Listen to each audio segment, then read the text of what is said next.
Today we want to talk about 5 things that my parents would have done differently if they would ever have a poodle puppy again. If you've seen any of my other videos, then you might already know that the first thing would be that my parents would start very, very soon to train me how to be alone, how to stay alone in a room, how to be relaxed when I'm alone. Because actually, this is one of our biggest problem right now. And I believe that if they would have started to train me earlier, then it would be better by now.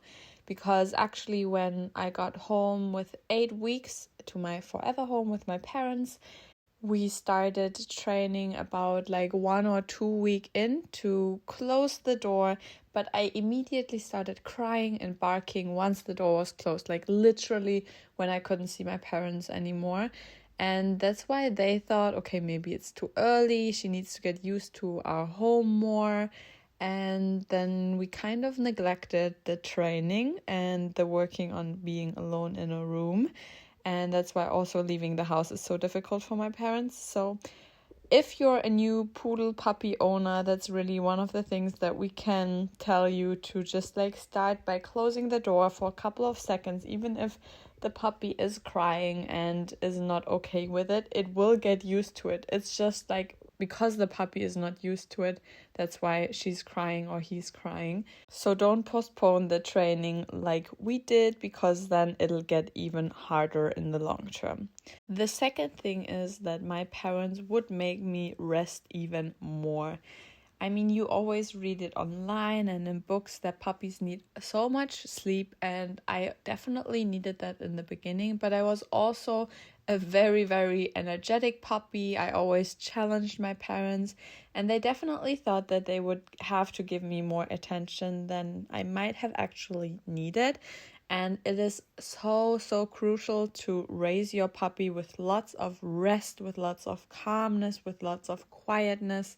Also, that the flat isn't a place to go crazy, because that's not what you want when your puppy grows up as well, that it can go crazy in your flat and run around, or in your house, also if you're working from home. So always give lots of rest and calmness to your puppy, and give lots of safe spaces so it can actually rest and sleep and calm down. And that's just one thing we can always tell you, that your puppy needs more rest and more peace and quietness in their life than you actually might think.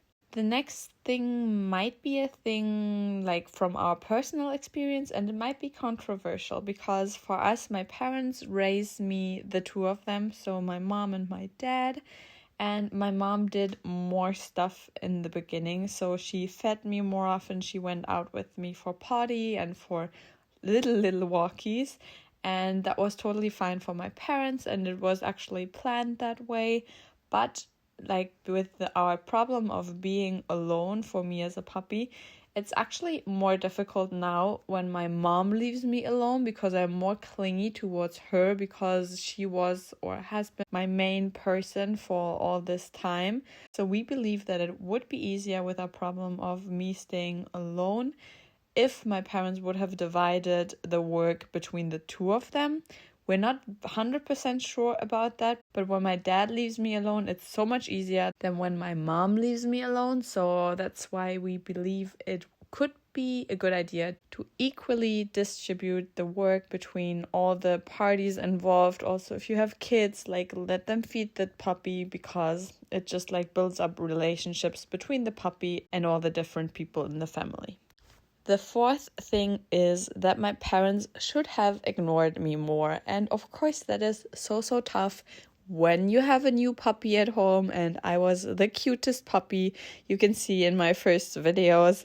And it's so, so difficult to ignore the puppy. But it actually is so important, because it makes them realize the place in the family, and that not the whole world evolves around the puppy, which is very important, because you want to go on with your life, and the puppy should just be an addition to your family, and it shouldn't be your whole world. And it's also something that we've underestimated in the beginning, because it is so tough, and you want to spend all the time with the puppy, play with it, watch it sleep, but actually it's very important to ignore it from time to time and also have like 1 hour when the puppy of course was to potty and had all his food and all his rest, that you just ignore it and you do not interact with it at all. You do not even look at it.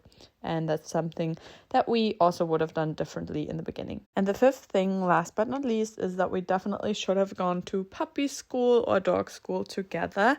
And we didn't do that. And of course, my parents did lots of research and watched countless hours of YouTube videos and read books and listened to podcasts just in order to know how to raise me, how to train me.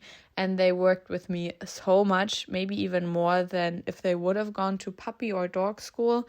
But one of the things is that I'm always so excited to see other dogs. I always want to greet them. I always want to run towards them and play towards them. And I'm so energetic and sometimes like too much. And I just like run around the other dog and bark because I want to play with them. So maybe that's something that we would have learned in dog school, and I would have been able to control my emotions and my happiness towards other dogs a little bit more. But we're not sure. Maybe that's also something like just a part of my personality, that I'm so joyful and cheerful, and it's also going to change when I grow up or when I get even older.